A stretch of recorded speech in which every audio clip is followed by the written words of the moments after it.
Kayo po ba mga bossing ko ay minsan ay napapaisip kung bakit parang kahit anong gawin ninyong kayod ay parang sa walat wala asya.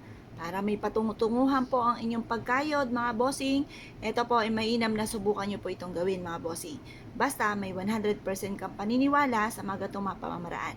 Kailangan lamang po natin mga bossing ko ng oregano.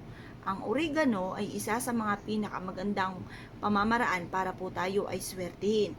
Ang oregano ay may kakayahan upang sa ganon, kayo po ay masigit na maka-attract ng swerte, lalo na tungkol sa usapin ng pera. At ganoon din po mga bossing ko ang ating barya, ito po ay nagtatawag ng swerte. Kaya sinasabing ang bilog ay swerte dahil inihahalin tulad po yan sa barya para mabilis tayong maka-attract ng swerte sa pera, para mabilis gumulong ang magandang kapalaran. Gagamitan po natin ito ng 5 piso. Pumili kayo ng barya na makinang. Ayan po, yung pong bagong-bagong barya po natin. Ngayon po mga bossing, huhugasan nyo muna itong ating barya. Pagtapos, ibibilad nyo ito sa sinag ng araw. Huwag nyo po siyang tutuyuin. Hayaan siya kusang matuyo. Kapag natuyo na yan, pwede na natin gamitin pampaswerte. At ganoon din syempre, yung ating oregano.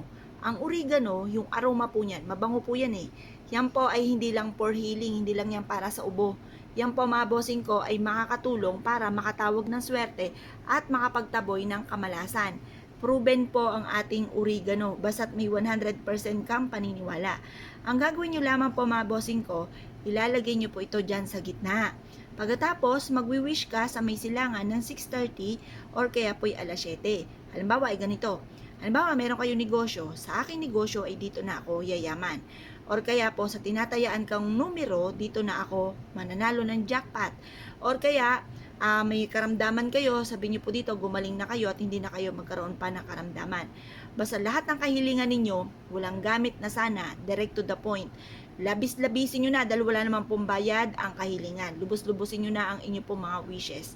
Pagtapos po niya mga bossing ko, sabihin nyo sa pamamagitan nito, yayaman ako at magtatagumpay, lahat ang mga pangarap ko ay matutupad. Ibilad nyo po siya sa sinag po ng araw mga bossing hanggang alas 8. Pwede nyo siyang gawin ngayon din po, halimbawa ngayong araw na ito gusto nyo siyang gawin, gawin nyo na po siya. Halimbawa, gusto nyo siyang gawin sa August 11 kasi August 11 ay full moon, gawin nyo po siya. Or kaya August 12, yan naman po mga bossing ko ay ghost month para hindi tayo malasin, hindi tayo lagi namumblema tungkol sa usapin ng pera, makabayad sa mga pagkakautang. The best po ito, gawin nyo po ito mga bossing, proven po ito na maswerte. Ngayon po mga bossing, kung kayo po ay isa sa mga gagawa ng ganito, lubos-lubusin nyo na kahilingan. Pagtapos ng alas 8 ng umaga, tupiin nyo po ito at ilagay sa inyo pong bag or sa inyo pong pitaka. Tupiin nyo lang po siya mga bossing at isiksik sa inyo pong pitaka. At ito po mga bossing, kada kayo bibili, sabihin nyo po sa isipan nyo, babalik ka kaagad, parang kinakausap nyo yung pera. Tapos yung pitaka po ninyo, kayo po mga bossing ko, sabihin nyo, ang aking pitakang ito ay mapuputos sa dami ng pera na darating sa akin. Yung ganun po mga bossing. Basta lagi nyo pong positive ka lamang, lagi nyo sasabihin, maraming pera ang darating sa akin, matutupad lahat ang mga kahilingan. Matutupad po yan mga bossing. Proven po yan na maswerte.